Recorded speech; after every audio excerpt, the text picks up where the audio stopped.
पराए घर की दुल्हन तो कहानी शुरू होती है। सूजी ज्योंगहून की शादी को 5 साल हो चुके थे। उनकी शादी एक परफेक्ट कपल की तरह दिखती थी, जहां प्यार, समझदारी और खुशियां थीं। उनका सुंदर सा अपार्टमेंट सियोल के बीचों बीच था, जहां वे एक खुशहाल जिंदगी बिता रहे थे। बाहर से देखने पर सब कुछ ठीक लगता था, लेकिन सुजी के मन में कहीं न कहीं एक अधूरापन महसूस होता था। सुजी एक दयालु और मेहनती महिला थी। उसने हमेशा अपने परिवार को प्राथमिकता दी थी। शादी के बाद उसने अपनी जॉब छोड़ दी थी ताकि वह घर और अपने पति का अच्छे से ख्याल रख सके। ज्योंगहून एक प्रतिष्ठित कंपनी में काम करता था और हमेशा व्यस्त रहता था। उसका सपना था कि वह अपने करियर में ऊंचाइयों तक पहुंचे और अपने परिवार को एक आरामदायक जीवन दे सके। शुरुआती दिनों में सब कुछ बहुत सुंदर था। ज्योंगहून रोज सुजी को ऑफिस से फोन करता, उसे प्यार से पूछता कि उसने खाना खाया या नहीं। वे अक्सर साथ में मूवी देखने जाते, लंबी ड्राइव पर निकलते और एक दूसरे से अपनी बातें साझा करते। लेकिन समय के साथ यह सब धीरे धीरे बदलने लगा। अब ज्योंगहून अक्सर देर से घर आता। पहले जहां वह सूजी की हर बात ध्यान से सुनता था, अब वह बस थका हुआ महसूस करता और जल्दी सो जाता। सूजी को लगता कि उसकी बातें अब ज्योंगहून के लिए उतनी महत्वपूर्ण नहीं रहीं। वह खुद को समझाने की कोशिश करती कि यह सब बस काम का दबाव है, लेकिन मन ही मन उसे कुछ अजीब सा महसूस होने लगा था। सूजी ने यह बदलाव महसूस किया, लेकिन उसने इसे कभी जाहिर नहीं किया। वह हर दिन कोशिश करती कि सब कुछ पहले जैसा हो जाए। वह उसके पसंदीदा खाने बनाती, घर को सजा कर रखती और जब भी ज्योंगहून घर आता, वह मुस्कुराकर उसका स्वागत करती। लेकिन अब ज्योंगहून के चेहरे पर वो पुरानी मुस्कान नहीं थी। एक दिन सूजी ने अपने पुराने एल्बम निकाले और उनकी शादी की तस्वीरें देखने लगी। उन तस्वीरों में दोनों की खुशियां झलक रही थीं।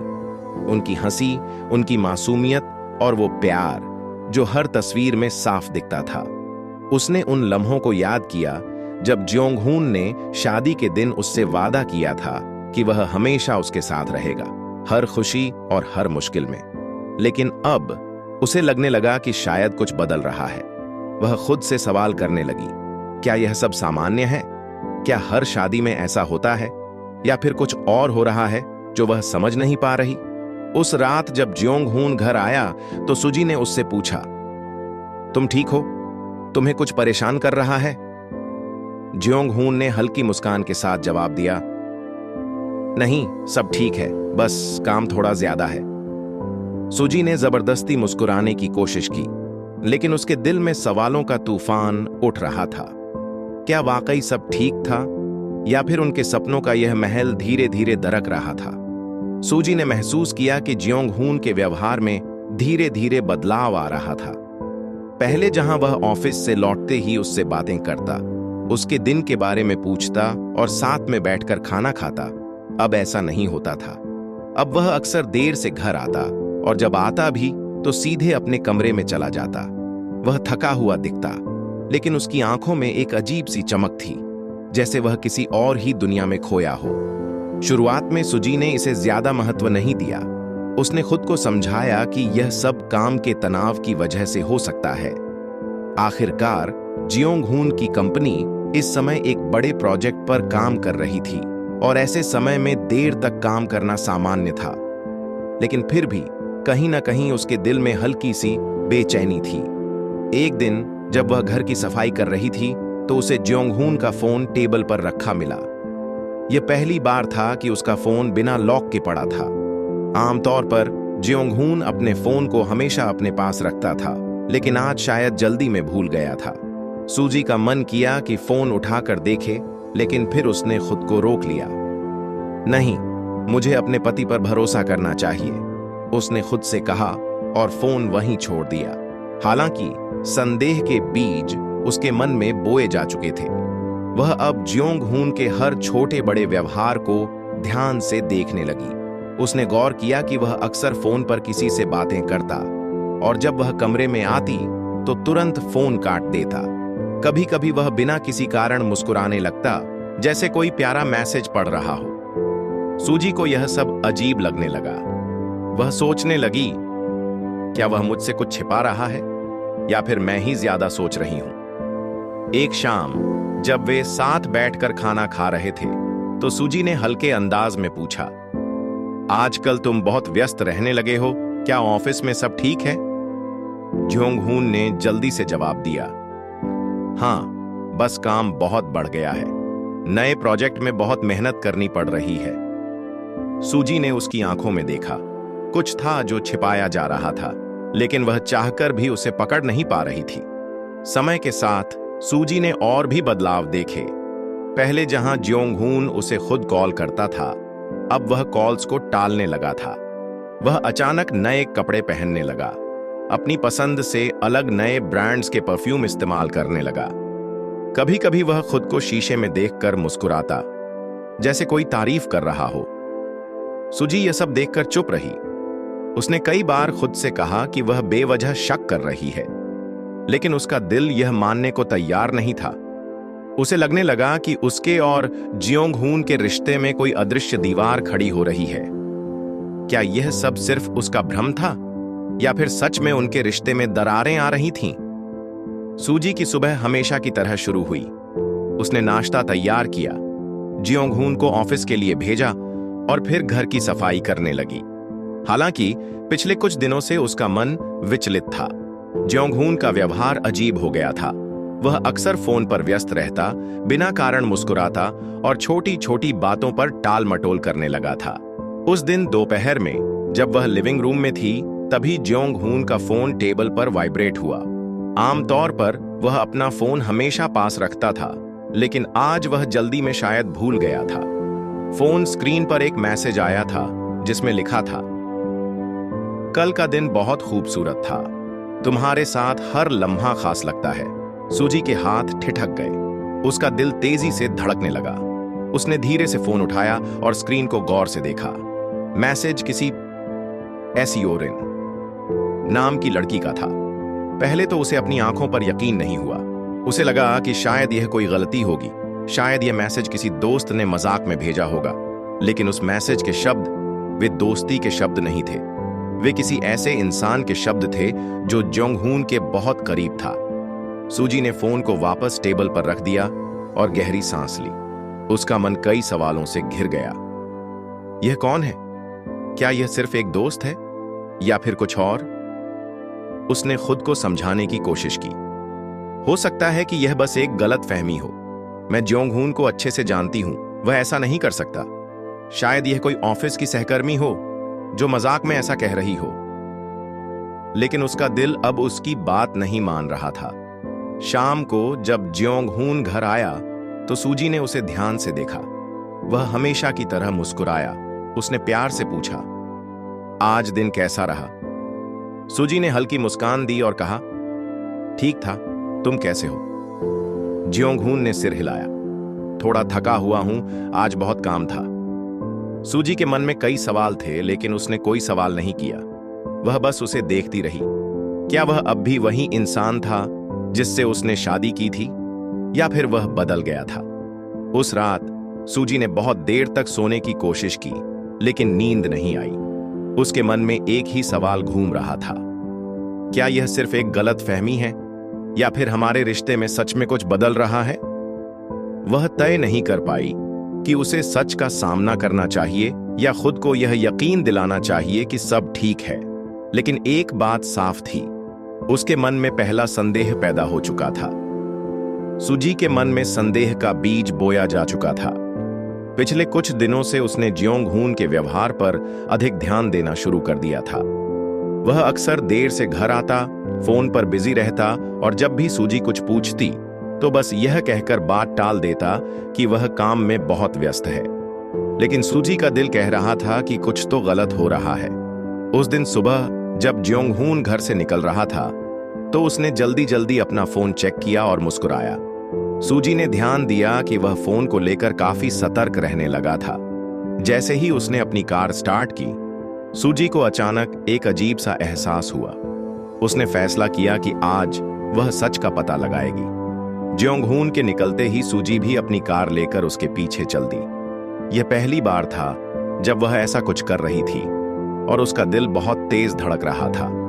वह बार बार खुद से कह रही थी, हो सकता है मैं गलत हूं, हो सकता है यह बस मेरी सोच हो। लेकिन वह खुद को रोक नहीं पाई। करीब आधे घंटे तक पीछा करने के बाद जियोंग हून की कार एक छोटे से कैफे के सामने रुकी।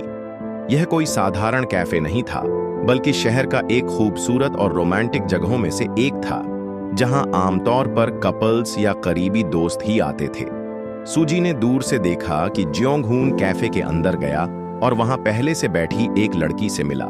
वह लड़की और कोई नहीं बल्कि सियोरिन थी, वही नाम जो उसने उस दिन जियोंग हून के फोन पर देख था। सूजी ने धीरे से कार का दरवाजा खोला और खुद को छिपाते हुए कैफे की बड़ी कांच की खिड़की के पास जाकर खड़ी हो गई। उसने जो देखा उससे उसका दिल डूबने लगा। सियोरिन जियोंग हून के सामने बैठी थी और वे दोनों किसी खास बातचीत में मशगूल थे। जियोंग हून के चेहरे पर वही मुस्कान थी जो सूजी ने बहुत पहले देखी थी, एक सच्ची खुशहाल मुस्कान। वह सियोरिन की आंखों में देख रहा था और दोनों के हाव भाव से ऐसा लग रहा था कि वे सिर्फ सहकर्मी नहीं थे। एक पल के लिए सूजी को ऐसा लगा कि उसकी पूरी दुनिया थम गई है। उसकी आंखों के सामने जो दृश्य था वह उसे हिलाकर रख देने के लिए काफी था। सूजी ने सबसे पहले इंटरनेट पर सियोरिन के बारे में सर्च किया। उसका नाम कंपनी की वेबसाइट पर था। वह मार्केटिंग टीम में सीनियर पोजीशन पर थी और पिछले 2 सालों से वहां काम कर रही थी। लेकिन सबसे चौंकाने वाली बात यह थी कि सियोरिन तलाकशुदा थी। यह जानकर सूजी थोड़ी देर के लिए स्तब्ध रह गई। उसे यह जानकारी सीधे जियोंग हून से मिलनी चाहिए थी, लेकिन उसने कभी यह बात सूजी से नहीं की। आखिर उसने मुझसे यह क्यों छुपाया? फिर उसने कुछ और खोजबीन की। कंपनी में काम करने वाले कुछ कर्मचारियों की सोशल मीडिया प्रोफाइल्स देखने के बाद उसे और भी बातें पता चली। सियोरिन का नाम पहले भी कई अफवाहों में जुड़ा था। कुछ लोगों ने इशारों में लिखा था कि वह अपने आकर्षक व्यक्तित्व के कारण ऑफिस में कई पुरुष सहकर्मियों के करीब रही थी। कुछ पुराने पोस्ट्स में यह भी दिखा कि उसका नाम एक अन्य सीनियर मैनेजर के साथ जोड़ा गया था, जिससे कुछ समय पहले उसका नाम अचानक हट गया था। यह सब देखकर सूजी का दिल और तेज धड़कने लगा। क्या जियोंग हून भी सियोरिन के जाल में फंस चुका है? अब सूजी के पास बहुत सारी नई जानकारी थी, लेकिन इनका क्या मतलब था? क्या जियोंग हून सच में सियोरिन की ओर आकर्षित हो गया था, या फिर यह सब सिर्फ एक दोस्ती थी जिसे वह गलत समझ रही थी? लेकिन अगर यह सिर्फ दोस्ती थी तो जियोंग हून ने उससे झूठ क्यों बोला? उसने सियोरिन की सच्चाई छुपाने की कोशिश क्यों की? अब सूजी को यकीन हो गया था कि यह मामला जितना दिखता था उससे कहीं ज्यादा गहरा था। उसने तय किया कि अब वह चुप नहीं बैठेगी, उसे सच्चाई जाननी ही होगी, चाहे जो भी हो। सूजी की दुनिया मानो ठहर गई थी। पिछले कुछ हफ्तों में उसने जो भी महसूस किया, देखा और जाना, उसने उसके दिल और दिमाग को झकझोर कर रख दिया था। जियोंग हून से सीधा सामना करने के बावजूद उसे कोई स्पष्ट जवाब नहीं मिला था। अब सियोरिन की सच्चाई जानने के बाद उसका मन और उलझ गया था। वह सोच रही थी कि आखिर उसे क्या करना चाहिए। इन्हीं विचारों में डूबी हुई उसने अपनी सबसे करीबी दोस्त मिनजू से मिलने का फैसला किया। मिनजू और सूजी बचपन की दोस्त थीं। मिनजू हमेशा से आत्मनिर्भर और स्पष्ट विचारों वाली लड़की रही थी। जब सूजी कैफे पहुंची तो मिनजू उसकी हालत देखकर तुरंत समझ गई कि कुछ गंभीर बात है। तुम्हारा चेहरा बता रहा है कि तुम बहुत परेशान हो सूजी, क्या हुआ? मिनजू ने चिंतित होकर पूछा। सूजी ने एक गहरी सांस ली और धीरे धीरे अपने दिल की सारी बात कह दी। कैसे जियोंग हून बदल गया था, कैसे उसने सियोरिन के साथ उसे कैफे में देखा था और कैसे वह खुद को दिन ब दिन कमजोर महसूस कर रही थी। मिनजू चुपचाप उसकी बातें सुनती रही। जब सूजी ने अपनी बात खत्म की तो मिनजू ने उसका हाथ पकड़ते हुए कहा, सूजी, तुम खुद को क्यों भुला रही हो? सूजी ने सवाल भरी नजरों से मिनजू की ओर देखा। क्या मतलब? मिनजू ने सीधा जवाब दिया, तुम अपनी पूरी जिंदगी सिर्फ जियोंग हून को खुश करने में लगा रही हो। तुम हर दिन इस चिंता में डूबी रहती हो कि वह क्या कर रहा है, उसके मन में क्या चल रहा है, लेकिन कभी खुद से पूछा कि तुम क्या चाहती हो? सूजी अवाक रह गई।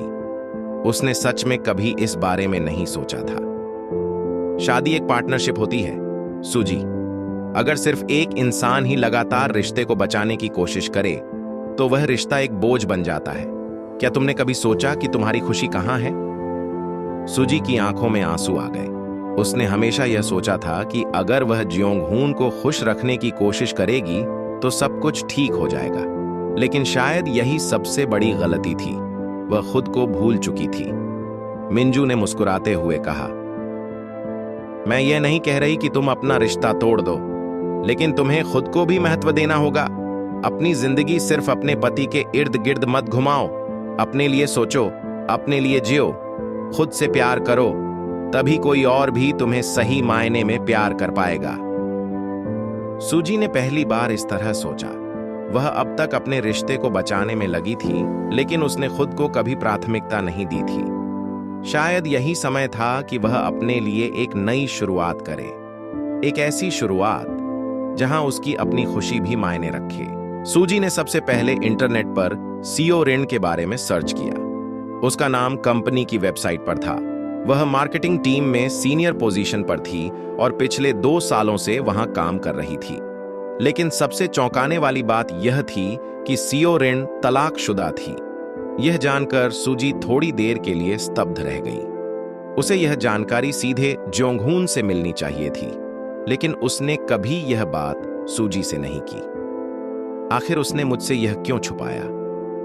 फिर उसने कुछ और खोजबीन की। कंपनी में काम करने वाले कुछ कर्मचारियों की सोशल मीडिया प्रोफाइल्स देखने के बाद उसे और भी बातें पता चली। सीओ रिन का नाम पहले भी कई अफवाहों में जुड़ा था। कुछ लोगों ने इशारों में लिखा था कि वह अपने आकर्षक व्यक्तित्व के कारण ऑफिस में कई पुरुष सहकर्मियों के करीब रही थी। कुछ पुराने पोस्ट्स में यह भी दिखा कि उसका नाम एक अन्य सीनियर मैनेजर के साथ जोड़ा गया था, जिससे कुछ समय पहले उसका नाम अचानक हट गया था। यह सब देखकर सूजी का दिल और तेज धड़कने लगा। क्या जियोंग-हून भी सीओ रिन के जाल में फंस चुका है? अब सूजी के पास बहुत सारी नई जानकारी थी, लेकिन इनका क्या मतलब था? क्या जियोंग-हून सच में सीओ रिन की ओर आकर्षित हो गया था, या फिर यह सब सिर्फ एक दोस्ती थी जिसे वह गलत समझ रही थी? लेकिन अगर यह सिर्फ दोस्ती थी तो जियोंग-हून ने उससे झूठ क्यों बोला? उसने सीओ रिन की सच्चाई छुपाने की कोशिश क्यों की? अब सूजी को यकीन हो गया था कि यह मामला जितना दिखता था उससे कहीं ज्यादा गहरा था। उसने तय किया कि अब वह चुप नहीं बैठेगी। उसे सच्चाई जाननी ही होगी, चाहे जो भी हो। सूजी की दुनिया मानो ठहर गई थी। पिछले कुछ हफ्तों में उसने जो भी महसूस किया, देखा और जाना, उसने उसके दिल और दिमाग को झकझोर कर रख दिया था। जियोंग-हून से सीधा सामना करने के बावजूद उसे कोई स्पष्ट जवाब नहीं मिला था। अब सीओ रिन की सच्चाई जानने के बाद उसका मन और उलझ गया था। वह सोच रही थी कि आखिर उसे क्या करना चाहिए। इन्हीं विचारों में डूबी हुई उसने अपनी सबसे करीबी दोस्त मिंजू से मिलने का फैसला किया। मिंजू और सूजी बचपन की दोस्त थीं। मिंजू हमेशा से आत्मनिर्भर और स्पष्ट विचारों वाली लड़की रही थी। जब सूजी कैफे पहुंची तो मिंजू उसकी हालत देखकर तुरंत समझ गई कि कुछ गंभीर बात है। तुम्हारा चेहरा बता रहा है कि तुम बहुत परेशान हो सूजी, क्या हुआ? मिंजू ने चिंतित होकर पूछा। सूजी ने एक गहरी सांस ली और धीरे धीरे अपने दिल की सारी बात कह दी। कैसे जियोंग-हून बदल गया था, कैसे उसने सीओ रिन के साथ उसे कैफे में देखा था, और कैसे वह खुद को दिन ब दिन कमजोर महसूस कर रही थी। मिंजू चुपचाप उसकी बातें सुनती रही। जब सूजी ने अपनी बात खत्म की तो मिंजू ने उसका हाथ पकड़ते हुए कहा, सूजी, तुम खुद को क्यों भुला रही हो? सूजी ने सवाल भरी नजरों से मिंजू की ओर देखा। क्या मतलब? मिंजू ने सीधा जवाब दिया, तुम अपनी पूरी जिंदगी सिर्फ जियोंग-हून को खुश करने में लगा रही हो। तुम हर दिन इस चिंता में डूबी रहती हो कि वह क्या कर रहा है, उसके मन में क्या चल रहा है, लेकिन कभी खुद से पूछा कि तुम क्या चाहती हो? सूजी अवाक रह गई। उसने सच में कभी इस बारे में नहीं सोचा था। शादी एक पार्टनरशिप होती है सूजी। अगर सिर्फ एक इंसान ही लगातार रिश्ते को बचाने की कोशिश करे तो वह रिश्ता एक बोझ बन जाता है। क्या तुमने कभी सोचा कि तुम्हारी खुशी कहाँ है? सूजी की आंखों में आंसू आ गए। उसने हमेशा यह सोचा था कि अगर वह जियोंग-हून को खुश रखने की कोशिश करेगी तो सब कुछ ठीक हो जाएगा, लेकिन शायद यही सबसे बड़ी गलती थी। वह खुद को भूल चुकी थी। मिंजू ने मुस्कुराते हुए कहा, मैं ये नहीं कह रही कि तुम अपना रिश्ता तोड़ दो, लेकिन तुम्हें खुद को भी महत्व देना होगा। अपनी जिंदगी सिर्फ अपने पति के इर्द गिर्द मत घुमाओ। अपने लिए सोचो, अपने लिए जियो, खुद से प्यार करो, तभी कोई और भी तुम्हें सही मायने में प्यार कर पाएगा। सूजी ने पहली बार इस तरह सोचा। वह अब तक अपने रिश्ते को बचाने में लगी थी, लेकिन उसने खुद को कभी प्राथमिकता नहीं दी थी। शायद यही समय था कि वह अपने लिए एक नई शुरुआत करे, एक ऐसी शुरुआत जहां उसकी अपनी खुशी भी मायने रखे। सूजी के मन में हमेशा एक उम्मीद थी कि शायद वह गलत सोच रही हो, कि शायद जियोंग हून सचमुच वफादार हो और सियोरिन के साथ उसकी सिर्फ दोस्ती हो। लेकिन अंदर ही अंदर उसका दिल जानता था कि सच्चाई कुछ और है। अब तक वह सिर्फ संकेत देख रही थी, लेकिन आज उसे सबूत मिलने वाला था, एक ऐसा सबूत जो उसके रिश्ते की नींव को हिलाकर रख देगा। उस दिन शाम को सूजी अपने घर के पास ही एक दुकान पर गई थी। वापस लौटते समय उसकी नजर सड़क किनारे खड़ी एक जानी पहचानी कार पर पड़ी। यह जियोंग हून की कार थी। सूजी कुछ देर वहीं रुकी और चारों ओर देखा। तभी उसकी नजर सामने एक होटल पर पड़ी। होटल की एंट्रेंस से ठीक बाहर जियोंग हून और सियोरिन साथ खड़े थे। सूजी का दिल जैसे एक पल के लिए रुक गया। जियोंग हून सियोरिन के करीब खड़ा था। वे दोनों एक दूसरे से बातें कर रहे थे और जियोंग हून के चेहरे पर वही मुस्कान थी जो कभी सिर्फ सूजी के लिए हुआ करती थी। सूजी के पैर वहीं जम गए। ये क्या देख रही हूं मैं? उसने खुद से पूछा, लेकिन जवाब उसके सामने था। सियोरिन ने जियोंग हून के कंधे पर हाथ रखा और वह हल्के से मुस्कुराया। दोनों होटल के अंदर जाने लगे। सूजी का पूरा शरीर सुन्न पड़ गया। उसकी आंखों से आंसू गिरने लगे, लेकिन उसने खुद को संभालने की कोशिश की। सच्चाई जो नजरअंदाज नहीं की जा सकती। अब कोई शक नहीं था, अब कोई बहाना नहीं बचा था। उसने अब तक खुद को दिलासा दिया था कि शायद वह गलत समझ रही हो, लेकिन यह दृश्य उसकी आंखों के सामने था। जियोंग हून उसे धोखा दे रहा था। सूजी चाहती थी कि वह वहां जाकर उससे सवाल करे, कि वह उससे पूछे, तुमने ऐसा क्यों किया? लेकिन उसके कदम आगे नहीं बढ़ सके। वह पलटकर चली गई। उसकी आंखों में आंसू थे, लेकिन इस बार वे सिर्फ दर्द के नहीं थे। उनमें गुस्सा भी था, खुद पर, जियोंग हून पर और उस प्यार पर जिसे उसने अब तक सबसे ऊपर रखा था। शायद यह उस प्यार का अंत था, या शायद यह सूजी के लिए एक नए सफर की शुरुआत थी। एक सफर जिसमें वह खुद को फिर से खोजेगी। सियोल की सर्द रात थी। हल्की बारिश ने सड़क को गीला कर दिया था और ठंडी हवा के झोंके सूजी के भीतर छुपे दर्द को और गहरा कर रहे थे। वह खिड़की के पास खड़ी थी। उसकी आंखें खाली सड़क पर टिकी थीं, लेकिन मन पूरी तरह से उथल पुथल में था। आज उसका सामना उस सच्चाई से हुआ था जिसे वह लंबे समय से अनदेखा करने की कोशिश कर रही थी। जियोंग हून का विश्वासघात। कुछ देर बाद दरवाजे की घंटी बजी। सूजी ने गहरी सांस ली और धीरे से दरवाजा खोला। सामने जियोंग हून खड़ा था। उसके चेहरे पर पछतावे की लकीरें साफ दिखाई दे रही थीं। उसकी आंखें सूजी से नजरें नहीं मिला पा रही थीं। हमें बात करनी होगी, उसने धीमे स्वर में कहा। सूजी चुपचाप दरवाजे से हट गई। जियोंग हून अंदर आया और दोनों सोफे पर बैठ गए। कमरे में एक असहज खामोशी छा गई। मुझे पता है कि तुम्हें सब कुछ पता चल गया है, जियोंग हून ने टूटे हुए लहजे में कहा, लेकिन जो तुमने देखा है वह पूरी सच्चाई नहीं है। सियोरिन और मैं, ये सब एक गलती थी। मैं खो गया था। सूजी की आंखों में आंसू भर आए, लेकिन वह कमजोर नहीं पड़ना चाहती थी। उसने दृढ़ता से कहा, गलती? 5 साल के हमारे रिश्ते को तुम एक गलती से कैसे तोल सकते हो? जियोंग हून ने उसकी ओर देखा। मैं जानता हूं कि मैंने तुम्हें दर्द दिया है, लेकिन मैं तुमसे प्यार करता हूं। मैंने कभी नहीं सोचा था कि हमारा रिश्ता इस मुकाम पर आएगा। मैं तुमसे माफी मांगना चाहता हूं। मुझे एक और मौका दो। सूजी का दिल तेजी से धड़कने लगा। वह कभी सोच भी नहीं सकती थी कि जियोंग हून ऐसा कहेगा, लेकिन आज उसकी आत्मा जगी हुई थी। उसने गहरी सांस ली और शांत स्वर में कहा, प्यार सिर्फ शब्द नहीं होता जियोंग हून, यह सम्मान और विश्वास पर टिका होता है। तुमने मेरे विश्वास को तोड़ा है। माफी से यह रिश्ता नहीं जुड़ सकता। ज्योंग-हून ने हताश होकर कहा, लेकिन मैं बदल सकता हूं। मैं तुम्हें साबित करके दिखाऊंगा कि मैं अब ऐसा नहीं हूं। सूजी ने हल्की सी कड़वी मुस्कान के साथ कहा, शायद तुम बदल जाओगे, लेकिन मैं अब वही नहीं रही। मैं वो लड़की नहीं हूं जो बस तुम्हारे पीछे खड़ी रहे। मैंने सीखा है कि खुद से प्यार करना भी जरूरी है।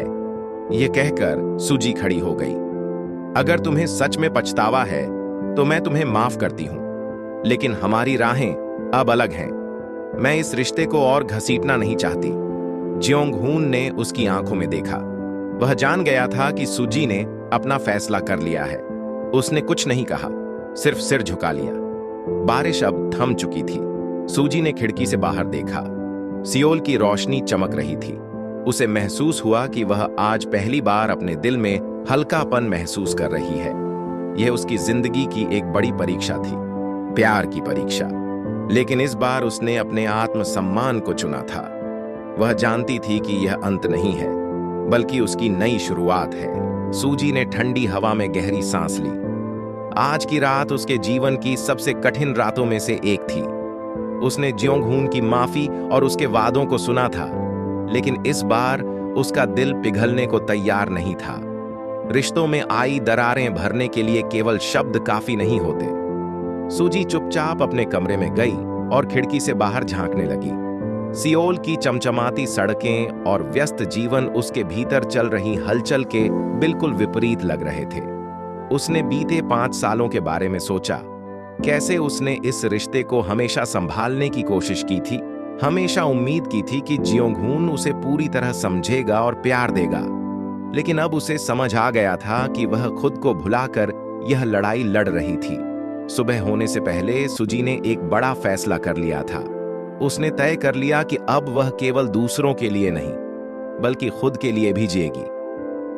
अगले दिन उसने नाश्ते की मेज पर ज्योंग-हून को अपने सामने पाया।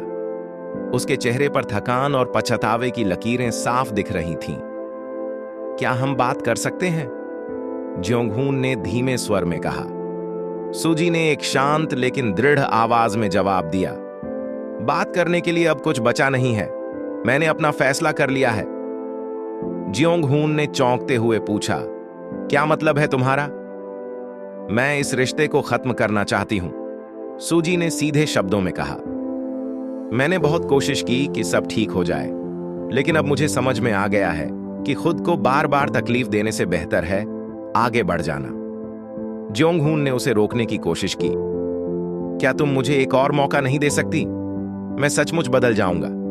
मैं तुम्हें फिर से खुश करने की कोशिश करूंगा। सूजी ने गहरी सांस ली और कहा, यह सिर्फ तुम्हारे बदलने की बात नहीं है ज्योंग-हून, यह मेरे खुद को ढूंढने की बात है। मैंने इस रिश्ते में खुद को खो दिया था, लेकिन अब मैं खुद के लिए जीना चाहती हूं। ज्योंग-हून के पास कोई जवाब नहीं था।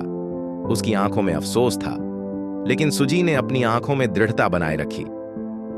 उस दिन के बाद सूजी ने अपने जीवन को नई दिशा देने की तैयारी शुरू कर दी। उसने अपने परिवार और दोस्तों को अपने फैसले के बारे में बताया। कुछ लोगों ने उसका समर्थन किया तो कुछ ने सवाल उठाए, लेकिन इस बार सूजी को किसी की परवाह नहीं थी। उसे पता था कि यह फैसला आसान नहीं होगा। समाज क्या कहेगा, वह अकेले कैसे आगे बढ़ेगी? लेकिन इन सवालों के बावजूद उसके दिल में एक अजीब सी शांति थी। वह अब एक नई शुरुआत के लिए तैयार थी। एक ऐसा जीवन जहां वह केवल दूसरों को खुश करने के लिए नहीं, बल्कि खुद की खुशी के लिए जिएगी। सूजी के जीवन में वह दिन एक बड़े बदलाव का संकेत लेकर आया था। ज्योंग-हून से अलग होने के फैसले ने उसे आजादी का एहसास दिलाया, लेकिन यह आजादी आसान नहीं थी। शुरुआती दिनों में उसे अकेलापन महसूस हुआ, एक ऐसा खालीपन जो 5 सालों तक ज्योंग-हून के साथ रहने के बाद पैदा हुआ था। लेकिन सूजी ने तय कर लिया था कि वह खुद को खोने नहीं देगी। अपने दर्द को भूलने के लिए नहीं, बल्कि अपने आत्मसम्मान को फिर से पाने के लिए उसने एक नई राह पर कदम बढ़ाया। सुबह की चाय पीते हुए उसने नौकरी ढूंढने का फैसला किया। यह उसके लिए आसान नहीं था, क्योंकि शादी के बाद उसने अपने करियर पर कभी ध्यान नहीं दिया था। लेकिन उसे भरोसा था कि मेहनत से वह अपनी जगह बना लेगी। उसने कई कंपनियों में आवेदन किया और हफ्ते भर के भीतर ही एक छोटी लेकिन प्रतिष्ठित फर्म में इंटरव्यू के लिए बुलावा आया। इंटरव्यू के लिए तैयार होते वक्त सूजी के मन में थोड़ी घबराहट थी, लेकिन उसने खुद से कहा, मैं कर सकती हूं, यह मेरा समय है। इंटरव्यू के दिन वह फॉर्मल कपड़ों में आत्मविश्वास के साथ ऑफिस पहुंची। वहां उसने मैनेजर किम यून से मुलाकात की। आपके पास काम का अनुभव नहीं है? किम यून ने पूछा। सूजी ने मुस्कुराते हुए कहा, शायद ऑफिस का अनुभव नहीं, लेकिन जिंदगी के अनुभव ने मुझे समस्याओं को हल करना सिखाया है। मैं मेहनत करूंगी और आपके भरोसे पर खरी उतरूंगी। उसकी ईमानदारी और आत्मविश्वास ने किम यून को प्रभावित किया और उसने सूजी को नौकरी पर रख लिया। यह सूजी के लिए नई शुरुआत थी। पहले कुछ दिन चुनौतीपूर्ण थे। ऑफिस का माहौल तेज था और उसके सहकर्मी अनुभवी थे, लेकिन सूजी ने कभी हार नहीं मानी। वह दिन रात मेहनत करती, नई चीजें सीखती और खुद को बेहतर बनाती रही। जल्द ही उसके काम की तारीफ होने लगी। उसे कंपनी के एक महत्वपूर्ण प्रोजेक्ट की जिम्मेदारी दी गई। यह सूजी के आत्मविश्वास के लिए बड़ा मोड़ था। ऑफिस से बाहर की दुनिया भी अब बदलने लगी थी। सूजी ने अपने लिए छोटे लेकिन सुखद पल ढूंढने शुरू कर दिए। कभी किसी कैफे में किताब पढ़ना, कभी पार्क में लंबी सैर पर जाना। इन छोटी छोटी खुशियों ने उसे यह सिखाया कि जीवन सिर्फ दूसरों के लिए नहीं, बल्कि खुद के लिए भी जिया जाता है। उसकी दोस्त मिंजू ने एक दिन कहा, तुम्हें देखकर लगता है कि तुमने सचमुच खुद को फिर से पा लिया है। सूजी ने मुस्कुराते हुए कहा, शायद मैंने कभी खुद को जानने की कोशिश ही नहीं की थी। अब मैं खुद को जान रही हूं और यह सबसे सुंदर एहसास है। सूजी की यह यात्रा एक नए आत्मविश्वास की ओर थी। उसने साबित कर दिया कि जीवन में किसी भी मोड़ पर खड़े होकर हम खुद को फिर से पहचान सकते हैं। बस हमें अपने अंदर की शक्ति को पहचानने की जरूरत होती है।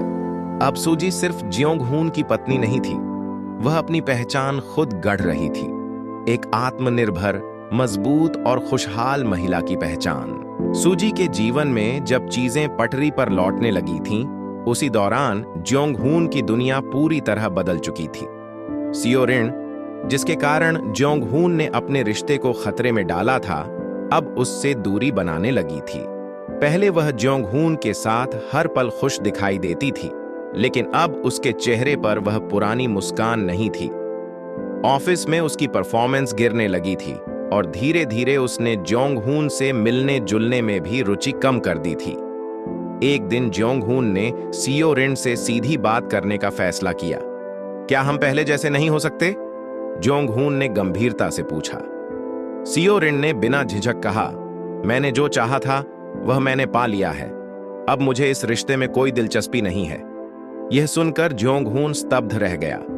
उसने जो रिश्ता अपने प्यार और विश्वास पर छोड़ा था, वही रिश्ता अब उसके लिए सिर्फ एक छलावा बनकर रह गया था। उसे अब एहसास होने लगा था कि उसने सूजी के साथ कितनी बड़ी गलती की थी। सूजी ने हर परिस्थिति में उसका साथ दिया था, उसके मुश्किल समय में हमेशा उसकी ढाल बनी थी, लेकिन उसने सूजी की भावनाओं की कद्र नहीं की और उसे अकेला छोड़ दिया। एक दिन जियोंग-हून ऑफिस से लौटते समय अपनी पुरानी यादों में खो गया। उसे वह दिन याद आया जब सूजी ने शादी के पहले दिन उसकी पसंद का खाना बनाया था। उसे वह पल भी याद आया जब सूजी ने अपने सपनों को छोड़कर उसके सपनों को प्राथमिकता दी थी। जियोंग-हून का मन पछतावे से भर गया। उसने सोचा, क्या अब भी सूजी मुझे माफ कर सकती है? लेकिन उसे यह भी पता था कि सूजी अब पहले जैसी नहीं थी। उसने अपने जीवन में आगे बढ़ने का साहस दिखाया था। इस बीच सूजी के जीवन में खुशियों की नई लहर दौड़ रही थी। वह अपने काम में सफलता की सीढ़ियां चढ़ रही थी। ऑफिस में उसे एक महत्वपूर्ण प्रोजेक्ट के लिए सराहा गया था और उसकी मेहनत ने सभी को प्रभावित किया था। जियोंग-हून ने एक दिन हिम्मत करके सूजी को फोन किया। सूजी, क्या हम मिल सकते हैं? उसने झिझकते हुए पूछा। सूजी ने कुछ देर चुप रहने के बाद कहा, मैं सोचूंगी। इस छोटे से जवाब ने जियोंग-हून को यह एहसास दिलाया कि अब सूजी पहले जैसी नहीं थी। वह अब किसी की परछाई बनकर जीने वाली नहीं थी, बल्कि अपनी राह खुद चुनने वाली एक मजबूत महिला बन चुकी थी। इस भाग में जियोंग-हून के पछतावे और सूजी की नई पहचान के बीच का अंतर साफ दिखता है। यह कहानी हमें यह सिखाती है कि गलतियों का एहसास भले देर से हो, लेकिन उनके परिणाम हमेशा गहरे होते हैं। सुजी अब अपने जीवन में आगे बढ़ चुकी थी। उसने खुद को एक आत्मनिर्भर और आत्मविश्वासी महिला के रूप में स्थापित कर लिया था। जियोंग-हून के विश्वासघात ने भले ही उसे गहरा दुख दिया था, लेकिन उसने उस दर्द को अपनी ताकत बना लिया था। अपने ऑफिस में सुजी को नई जिम्मेदारियां मिल रही थीं। उसकी मेहनत और समर्पण को देखकर कंपनी ने उसे एक बड़े प्रोजेक्ट की लीडरशिप सौंपी थी। यह सुजी के लिए एक महत्वपूर्ण अवसर था और उसने इसे पूरे आत्मविश्वास के साथ स्वीकार किया। दूसरी ओर जियोंग-हून को अब अपनी गलतियों का एहसास पूरी तरह हो चुका था। सीओ रिन ने उसे पूरी तरह छोड़ दिया था और वह अब अकेला महसूस कर रहा था। उसके जीवन में अब कोई ऐसा नहीं था जो उसकी परवाह करता। एक दिन जियोंग-हून ने हिम्मत जुटाकर सुजी के ऑफिस जाने का फैसला किया। वह उससे माफी मांगना चाहता था और इस उम्मीद में था कि शायद वह उसे एक और मौका दे दे। जब वह सुजी के ऑफिस पहुंचा तो उसने देखा कि सुजी कॉन्फ्रेंस रूम में आत्मविश्वास के साथ अपनी टीम का नेतृत्व कर रही थी। उसकी आंखों में वह पुराना संकोच नहीं था। वह अब एक नई पहचान के साथ जी रही थी। जियोंग-हून को महसूस हुआ कि वह अब उस सुजी से बिल्कुल अलग थी जिसे उसने कभी जाना था। मीटिंग के बाद जब सुजी बाहर आई तो उसने जियोंग-हून को देखा। एक पल के लिए वह चौंक गई, लेकिन तुरंत ही उसने खुद को संभाल लिया। तुम यहां क्यों आए हो? सुजी ने शांत स्वर में पूछा। मुझे तुमसे बात करनी थी, जियोंग-हून ने झिझकते हुए कहा। हमारे बीच अब कुछ भी बाकी नहीं है जियोंग-हून। मैंने तुम्हें माफ कर दिया है, लेकिन मैं पीछे मुड़कर नहीं देखूंगी, सुजी ने साफ शब्दों में कह दिया। जियोंग-हून ने अपनी गलती को स्वीकार करते हुए कहा, मैंने जो किया उसके लिए मैं सच में शर्मिंदा हूं, लेकिन मैं चाहता था कि तुम यह जानो कि मैं पछता रहा हूं। सुजी ने हल्की मुस्कान के साथ कहा, पछतावा सिर्फ शब्दों से नहीं बल्कि कर्मों से साबित होता है, लेकिन अब मेरा जीवन सिर्फ मेरे लिए है। मैं किसी के लिए खुद को बदलने वाली नहीं हूं। जियोंग-हून ने उसकी बातों को गंभीरता से सुना। वह समझ गया कि सुजी अब अपनी जिंदगी में किसी का सहारा नहीं ढूंढ रही थी। वह खुद अपनी दुनिया की निर्माता बन चुकी थी। इस भाग में सुजी की ताकत और आत्मनिर्भरता की झलक मिलती है। उसने जियोंग-हून के सामने खड़े होकर यह साबित कर दिया था कि उसने न केवल अपने दर्द पर विजय पाई थी, बल्कि खुद को एक नई पहचान भी दी थी। यह भाग हमें यह सिखाता है कि मुश्किल हालात हमें तोड़ नहीं सकते, यदि हम अपने आत्मसम्मान और आत्मविश्वास को बनाए रखें। सुजी ने अपने जीवन में अब एक नई दिशा पकड़ ली थी। वह अपनी पुरानी जिंदगी के दुख और बंधनों से बाहर निकलकर खुद को एक नई पहचान देने के सफर पर थी। ऑफिस में उसकी मेहनत और लगन ने उसे सभी कर्मचारियों के बीच सम्मान दिलाया था। उसकी नई जिम्मेदारी के चलते एक दिन उसे एक क्लाइंट मीटिंग के लिए दूसरे शहर जाना पड़ा। वहां उसकी मुलाकात ह्यून-वू से हुई। ह्यून-वू एक इवेंट मैनेजमेंट कंपनी के सीईओ थे। उनका व्यक्तित्व शांत, विनम्र और ईमानदार था। मीटिंग के दौरान सुजी ने अपनी स्पष्ट विचारधारा और पेशेवर रवैये से सभी को प्रभावित किया। ह्यून-वू ने सुजी के आत्मविश्वास को देखकर उसकी तारीफ की। तुम्हारा काम करने का तरीका वाकई प्रेरणादायक है, ह्यून-वू ने मुस्कुराते हुए कहा। सुजी ने विनम्रता से जवाब दिया, धन्यवाद, यह सब अनुभव से आता है। मीटिंग के बाद दोनों ने कैफे में बैठकर कुछ देर बातचीत की। ह्यून-वू की सादगी और जीवन के प्रति सकारात्मक दृष्टिकोण ने सुजी को प्रभावित किया। उसने महसूस किया कि कुछ लोग बिना दिखावे के भी गहरी छाप छोड़ सकते हैं। अगले कुछ हफ्तों में उनके बीच काम के सिलसिले में बातचीत होती रही। हर बार ह्यून-वू का व्यवहार सुजी के लिए सम्मानजनक और प्रेरणादायक था। वह उसकी मेहनत और आत्मनिर्भरता की सराहना करता था, बिना किसी शर्त के। एक दिन ह्यून-वू ने कहा, सुजी, मैं जानता हूं कि तुमने अपने जीवन में बहुत संघर्ष किए हैं, लेकिन यह देखकर खुशी होती है कि तुमने उन संघर्षों को अपनी ताकत बना लिया है।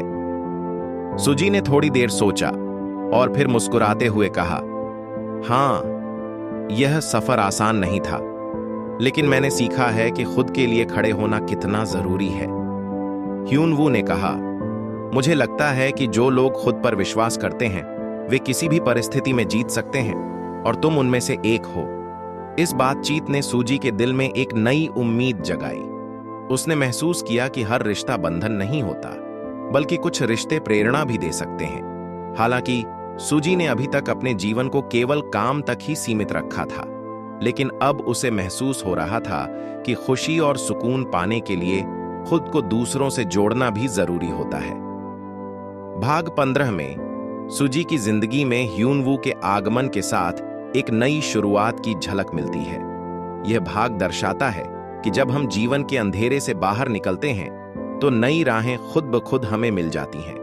सूजी अब अपनी शर्तों पर जी रही थी, अपने आत्मसम्मान और आत्मविश्वास के साथ।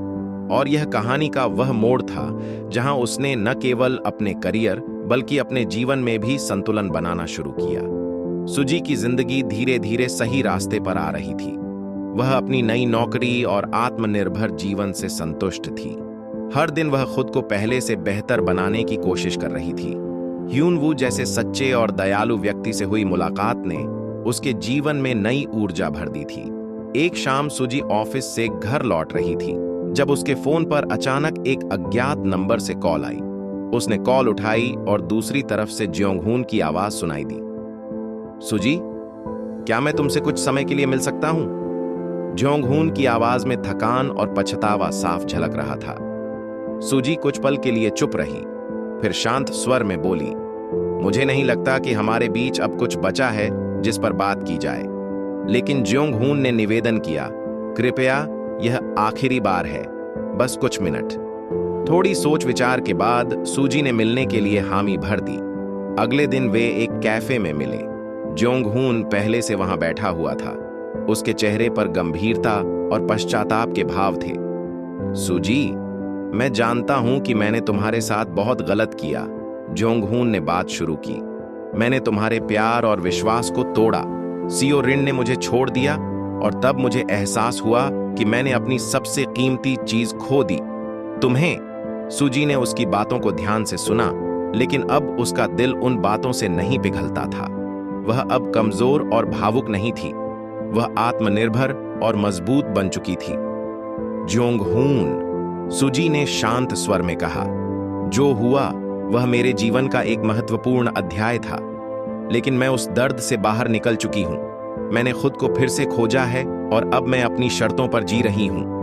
तुम्हारा पछतावा सही हो सकता है, लेकिन मैं उस पुराने रिश्ते में वापस नहीं लौटना चाहती।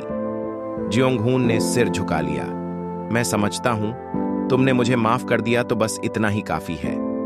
मुझे तुम्हारे लिए कोई कड़वाहट नहीं है, सूजी ने विनम्रता से कहा। लेकिन मैंने सीखा है कि अपनी खुशी के लिए खुद का सम्मान करना कितना जरूरी है, और इस सफर में मैंने खुद को खोने नहीं दिया।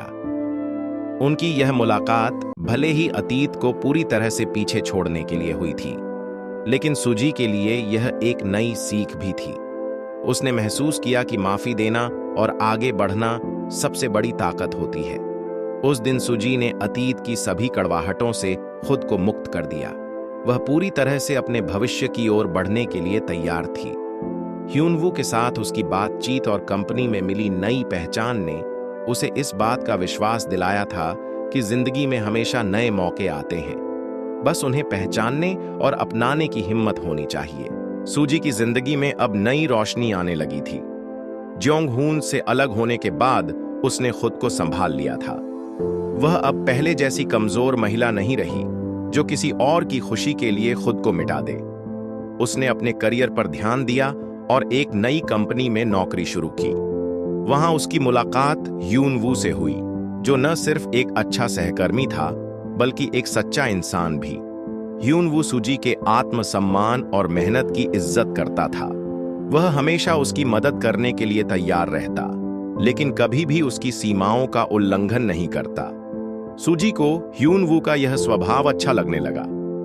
उसे एहसास हुआ कि किसी रिश्ते में प्यार के साथ साथ सम्मान भी जरूरी होता है। एक दिन ऑफिस में ज्यादा काम होने की वजह से सूजी देर तक रुक गई। जब वह घर जाने के लिए निकली तो बाहर तेज बारिश हो रही थी। उसके पास छाता नहीं था, लेकिन तभी ह्यून-वू वहां आया और अपने छाते में उसे जगह दी। दोनों साथ साथ चलने लगे। बारिश की ठंडी बूंदें गिर रही थीं, लेकिन सूजी के दिल में एक अलग सी गर्माहट थी। रास्ते में ह्यूनवू ने हल्के अंदाज में पूछा, तुम्हें कभी ऐसा महसूस हुआ कि जिंदगी ने तुम्हें दूसरा मौका दिया है? सूजी कुछ पलों के लिए चुप रही, फिर मुस्कुराकर बोली, शायद अब महसूस हो रहा है। यह पहली बार था जब उसने किसी के सामने अपने दिल की बात कही थी। वह अभी किसी नए रिश्ते के लिए तैयार नहीं थी, लेकिन ह्यूनवू के साथ होने से उसे अच्छा लग रहा था। यह प्यार नहीं था, बल्कि एक भरोसा था, एक नई शुरुआत की उम्मीद। इस बीच ज्योंग-हून सूजी को वापस पाने की कोशिश कर रहा था। वह अब समझ चुका था कि उसने कितनी बड़ी गलती की थी, लेकिन सूजी अब अपने अतीत में लौटना नहीं चाहती थी। वह जानती थी कि कुछ रिश्ते टूट जाने के बाद दोबारा नहीं जुड़ सकते, और अगर जुड़ भी जाएं तो पहले जैसे नहीं रह सकते। अब सूजी के जीवन में सबसे जरूरी चीज वह खुद थी। वह जानती थी कि उसे अब किसी और के लिए नहीं, बल्कि अपने लिए जीना है।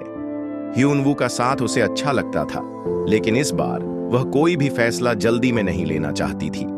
शायद यह सच था कि प्यार दोबारा भी हो सकता है, लेकिन इस बार सूजी इसे अपनी शर्तों पर अपनाना चाहती थी। सूजी अब पूरी तरह बदल चुकी थी। वह पहले की तरह कमजोर और भ्रमित नहीं थी। उसने अपने आत्मसम्मान को पहचाना और अपने फैसले खुद लेने लगी। ज्योंग-हून से अलग होकर उसने एक नई जिंदगी शुरू की थी, जहां वह खुद को सबसे ज्यादा प्राथमिकता देती थी। लेकिन ज्योंग-हून के लिए यह दौर बहुत कठिन था। सियो रिन, जिसके लिए उसने अपने शादीशुदा रिश्ते की परवाह नहीं की, अब उसे छोड़कर जा चुकी थी। जब तक सब कुछ उसके नियंत्रण में था, उसे सूजी की अहमियत महसूस नहीं हुई थी। लेकिन अब जब वह पूरी तरह अकेला था, तब उसे एहसास हुआ कि उसने कितनी बड़ी गलती कर दी। उसका घर, जो कभी हंसी खुशी से भरा रहता था, अब सूना लगने लगा था। सूजी के बिना वह खालीपन महसूस कर रहा था। उसे याद आने लगा कि कैसे सूजी हर छोटी बड़ी बात का ध्यान रखती थी, उसकी परवाह करती थी और उसके लिए अपना सब कुछ त्याग देती थी, लेकिन उसने कभी उसकी कद्र नहीं की। एक दिन ऑफिस में भी ज्योंग-हून पूरी तरह बिखरा हुआ दिख रहा था। उसके सहकर्मी भी उसकी हालत देखकर हैरान थे। वह अब न ठीक से काम कर पा रहा था और न ही पहले जैसा आत्मविश्वासी था। उसने सोचा कि शायद सूजी से एक बार मिलकर माफी मांगनी चाहिए, लेकिन जब उसने सूजी को देखा तो वह बिल्कुल अलग नजर आ रही थी। एक आत्मनिर्भर और खुशहाल महिला जो अपनी जिंदगी को पूरी तरह से जी रही थी। उसने हिम्मत जुटाकर उससे बात करने की कोशिश की। सूजी, क्या हम कुछ देर बात कर सकते हैं? उसने धीमी आवाज में कहा। सूजी ने उसे देखा, लेकिन उसकी आंखों में अब पहले जैसी भावनाएं नहीं थीं। वह शांत थी, लेकिन ठोस। मुझे नहीं लगता कि अब हमारे बीच कुछ बचा है जिस पर बात की जाए, सूजी ने सीधे शब्दों में कहा। ज्योंग-हून को उसकी बात सुनकर गहरा झटका लगा। वह जानता था कि उसने अपनी गलतियों से सब कुछ खो दिया था। मैं सिर्फ इतना कहना चाहता हूं कि मुझे अपनी गलती का एहसास हो गया है। काश मैंने पहले समझा होता कि तुम मेरे लिए कितनी खास थीं। ज्योंग-हून ने सिर झुकाते हुए कहा। सूजी हल्की मुस्कान के साथ बोली, समय पर की गई गलतियों को सुधारा जा सकता है, लेकिन जब बहुत देर हो जाए तो पछताने के अलावा कुछ नहीं बचता। अब मैं सिर्फ अपने लिए जीना चाहती हूं। यह सुनकर ज्योंग-हून समझ गया कि वह अब कभी भी सूजी की जिंदगी का हिस्सा नहीं बन सकता। उसने अपनी ही गलतियों से सब कुछ खो दिया था। वह भारी कदमों से पीछे हट गया, जबकि सूजी अपने नए जीवन की ओर आगे बढ़ गई। उस दिन ज्योंग-हून ने जाना कि कभी कभी अंत भी एक नई शुरुआत होती है, लेकिन हमेशा सभी के लिए नहीं। सूजी के जीवन में अब सब कुछ बदल चुका था। वह अब किसी की पत्नी या बहू के रूप में नहीं, बल्कि अपनी पहचान के साथ जी रही थी। उसने फैसला किया कि अब वह सिर्फ अपने लिए जिएगी, बिना किसी समझौते और बिना किसी पछतावे के। ज्योंग-हून से अलग होने के बाद सूजी ने एक नया घर खरीदा। यह बड़ा या महंगा नहीं था, लेकिन उसके लिए यह एक नई शुरुआत का प्रतीक था। वह खुद अपनी पसंद की चीजें खरीदती, अपने हिसाब से घर सजाती और अपने जीवन के हर पल का आनंद लेती। अब उसे किसी की अनुमति लेने की जरूरत नहीं थी। सूजी ने अपने करियर पर भी ध्यान देना शुरू किया। पहले वह अपने पति की जरूरतों को पूरा करने में इतनी व्यस्त थी कि उसने कभी अपनी महत्वाकांक्षाओं के बारे में सोचा ही नहीं था। लेकिन अब उसने अपने काम में पूरी मेहनत लगाई और जल्द ही उसकी कंपनी में उसे एक बड़ी जिम्मेदारी मिल गई। यह उसकी मेहनत और आत्मनिर्भरता का नतीजा था। हालांकि इस नए जीवन की राह आसान नहीं थी। अकेले रहने की आदत डालना, अपने फैसले खुद लेना और खुद की देखभाल करना, यह सब सीखने में समय लगा। कभी कभी उसे पुरानी बातें याद आती, लेकिन अब वे उसे दुखी नहीं करती थीं, बल्कि वे उसे याद दिलाती थीं कि उसने कितनी लंबी यात्रा तय की है। इस दौरान उसकी दोस्त मिंजू हमेशा उसके साथ थी। एक दिन दोनों कॉफी शॉप में बैठी थीं, जब मिंजू ने मुस्कुराकर पूछा, तो अब आगे क्या प्लान है? सुजी ने कॉफी का एक घूंट लिया और हल्की मुस्कान के साथ जवाब दिया, बस अब अपने लिए जीना है, किसी और के लिए नहीं, सिर्फ अपने लिए। मिंजू ने खुशी से सिर हिलाया। यही तो असली जिंदगी है सुजी। अब जब सुजी की जिंदगी स्थिर हो रही थी, ह्यून-वू भी उसकी दुनिया का एक हिस्सा बन चुका था। वह उसकी ताकत और आत्मनिर्भरता की इज्जत करता था। वह जानता था कि सुजी को फिलहाल किसी रिश्ते की जल्दी नहीं थी और उसने कभी भी उस पर दबाव नहीं डाला। एक दिन सुजी अपने नए घर की बालकनी में बैठी थी। ठंडी हवा चल रही थी और उसने गहरी सांस ली। उसने अपने भीतर एक अजीब सी शांति महसूस की। अब वह किसी से कुछ साबित करने के लिए नहीं जी रही थी। यह उसकी जिंदगी थी और अब वह इसे अपनी शर्तों पर जी रही थी। सुजी के जीवन में एक नया अध्याय शुरू हो चुका था। अब वह सिर्फ अपने लिए जी रही थी, बिना किसी डर के, बिना किसी बोझ के। उसने अपने अतीत को पूरी तरह पीछे छोड़ दिया था और एक नई शुरुआत की थी। सुबह की हल्की धूप खिड़की से अंदर आ रही थी। सुजी अपने नए घर में बैठी अपनी पसंदीदा कॉफी का मजा ले रही थी। उसकी आंखों में अब पहले जैसी उदासी नहीं थी। वह मुस्कुरा रही थी, जैसे उसने सच में अपनी जिंदगी को अपनाना सीख लिया हो। आज उसका ऑफिस में पहला बड़ा प्रोजेक्ट था और वह इसे लेकर उत्साहित थी। कभी वह सिर्फ एक साधारण कर्मचारी थी, लेकिन अब उसे अपने काम में पहचान मिल रही थी। उसकी मेहनत रंग ला रही थी और उसके सहकर्मी भी उसकी काबिलियत को मानने लगे थे। जब वह ऑफिस पहुंची तो ह्यून-वू ने उसे देखकर मुस्कुराया। तुम बहुत आत्मविश्वास से भरी लग रही हो सुजी। सुजी हंसकर बोली, क्योंकि अब मैं खुद पर भरोसा करने लगी हूं। ह्यून-वू उसकी इस नई ऊर्जा को देखकर खुश था। उसने सुजी के फैसलों का हमेशा सम्मान किया था और कभी भी उस पर कोई दबाव नहीं डाला। उनके बीच एक गहरी दोस्ती थी जो धीरे धीरे एक खास जुड़ाव में बदल रही थी। लेकिन इस बार सुजी किसी भी रिश्ते में खुद को खोना नहीं चाहती थी। काम के बाद सुजी अपने नए अपार्टमेंट में लौटी। उसने अपनी पसंद का संगीत चलाया और आराम से बैठकर अपनी पसंदीदा किताब पढ़ने लगी। यह वही सुजी थी जिसने कभी सोचा था कि वह अकेले खुश नहीं रह सकती, लेकिन अब वह समझ चुकी थी कि खुशी किसी और पर निर्भर नहीं करती, यह खुद के अंदर होती है। एक दिन ह्यून-वू ने उसे डिनर पर चलने का न्योता दिया। सुजी ने कुछ देर सोचा, फिर मुस्कुराकर कहा, ठीक है, लेकिन इस बार मैं तुम्हें ट्रीट दूंगी। दोनों ने एक खूबसूरत शाम बिताई, लेकिन यह कोई रोमांटिक मुलाकात नहीं थी। यह दो आत्मनिर्भर लोगों की बातचीत थी जो एक दूसरे का सम्मान करते थे और एक दूसरे की खुशी में खुश थे। सुजी को अब कोई जल्दी नहीं थी। अगर भविष्य में कुछ अच्छा होना था तो वह अपने समय पर होगा, लेकिन इस बार वह खुद को कभी भी किसी रिश्ते के लिए नहीं बदलेगी। उसने अपने नए जीवन की ओर देखा, एक ऐसी जिंदगी जहां वह खुद को सबसे ज्यादा महत्व देती थी। यह उसकी ओर नई सुबह में थी, एक ऐसी सुबह जिसमें सिर्फ उम्मीद, आत्मविश्वास और खुशी थी। आपको कहानी कैसी लगी? कमेंट में जरूर बताना। इसी तरह की प्यार भरी स्टोरी देखने के लिए वीडियो को लाइक और चैनल को सब्सक्राइब